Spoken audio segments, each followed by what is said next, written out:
It was just 1 year ago that we were here at a similar ceremony when His Excellency the President accepted the first of the Dornier aircraft into the Sri Lanka Air Force fleet. Our neighboring friends were gracious enough to assist us.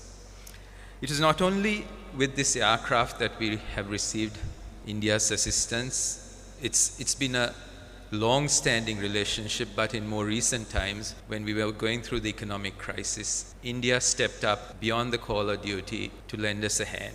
We were having difficulty in providing the basics to our people, leaving alone our responsibilities in the region, such as the maritime reconnaissance or the maritime domain awareness work that is expected of Sri Lanka, considering on this important location in the Indian Ocean. I remember when President Wickremesinghe was here at that function, he made very special mention of this. And we, in our recent visit to India, have developed a closer bond and a vision for how we will work together in the future as well.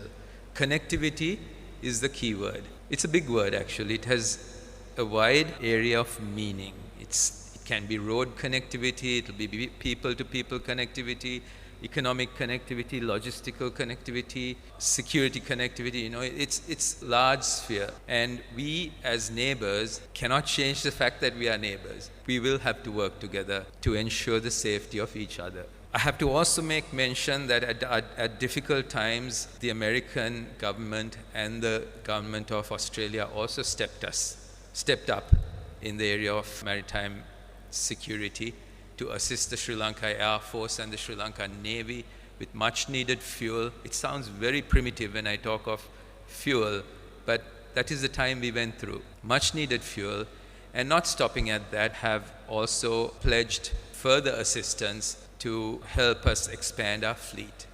Our fleet suffered during the economic crisis. It wasn't only the people, but many other things suffered, and along with that came the difficulties of fleeting the Sri Lanka Air Force. Our aircraft were want of overhaul. We had to refleet to keep up with technology and the modern requirements, and this entire program has suffered. So again, I must say we are very grateful to India for supporting us through this. You were the first to step up, and as always, we are very grateful to you for that. There was, in the previous speeches, the value of maritime reconnaissance and our responsibility in the maritime domain. It's actually a little beyond that. Okay, in one way, you have to ensure the security. And security means preventing drug smuggling, preventing the transport of or smuggling of weapons, and people smuggling, or even pirating. But it doesn't stop at that. It also goes into humanitarian assistance and disaster relief. Now, all of these are required of us as a country that is located in a prime location as we are in this Indian Ocean. But we have to think beyond. Now, when the Sri Lanka Air Force started, these were not our threats. The threats have evolved over the time. Then came the war. During the war, it was a different role that we played. Our role is different now, and it keeps changing. And within the role, the demands will only keep increasing because everybody's technology will keep improving.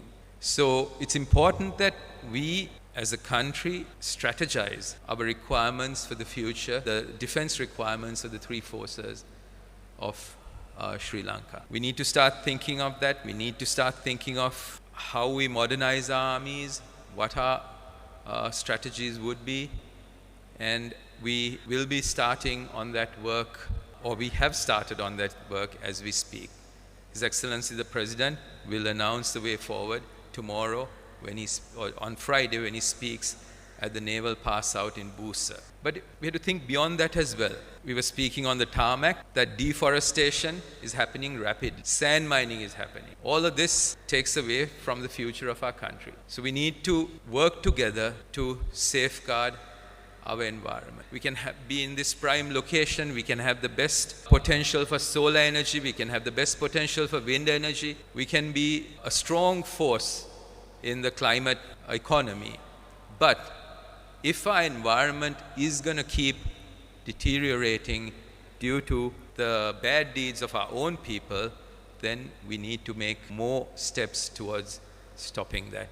So the Air Force, the Navy, the Army, along with the other agencies that are tasked with these, will have to work together, coordinate together to ensure that we safeguard the environment for the future of our country and for the future generations.